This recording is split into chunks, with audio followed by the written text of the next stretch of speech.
Dr. Rajdeep Roy, Lok Sabha MP of the BJP, why does the BJP appear rattled? Look, at the outset, I'd like to thank you for having me in your left, right, and center. To me, the analysis is very clear and simple. Mr. Soros, Mr. George Soros, is neither naive nor is a good political analyst. To my mind, what he seems, he's a con man who has had the history of bringing down banks, governments, and rival businesses, and he has made dubious money. Obviously, my concern is not Mr. George Soros. My concern is in the parliament. When a person like Hindenburg Research speaks and gives the report, it is a cabal inside the parliament who raise these issues up and stalls the parliament. So when I meet after around, say, next 20 days from now on 13th of February, nobody knows what the Congress and the other opposition party will do. But they wanted they will raise up the issue of George, an answer hasn't been given.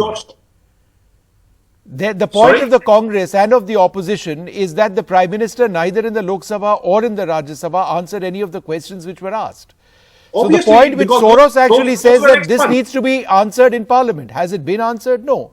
The Prime Minister spoke about India's economic strength, our power, what was not done, the dark years of the Congress 2004 to 2014, etc., etc. But the key questions of association, of crony capitalism have not been answered. Therefore, the question which Soros asks and others also ask is, will there be answers? And if not, why not? Look, if you think that Mr.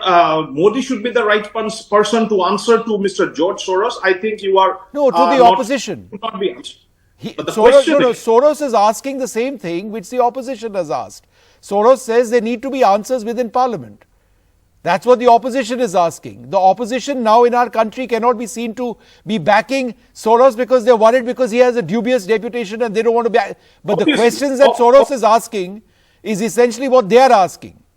Right? So therefore, that's my question to you. Why not just answer the questions? Look, I think Ms. Smriti Irani today has very beautifully worded her press conference. And it is very, very categorical. This actually does not need any merit because he's of his dubious record.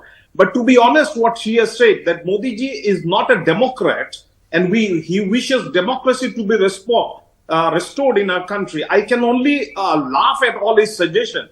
If this is a government which has not used Article 356 in the last 8 years, neither it has used this in Atalji's time. So we are actually looking at all federal governments to perform to their best as per the election mandate given by the local state. We have never destabilized democracy whenever BJP was in power. And I think you will appreciate that. And in the Rajya Sabha speech also, Mr. Modi very categorically said it was the Congress government which introduced Article 356 on 90 occasions, and Mrs. Indira Gandhi on 60 of them, she was a party to this. So what I think is that we probably should not be looking too much into what Soros is saying, but what I think is that it is the cabal in the country who will use Mr. George and Hindenburg's report to actually, rake up the issue just before the forthcoming general election. All right.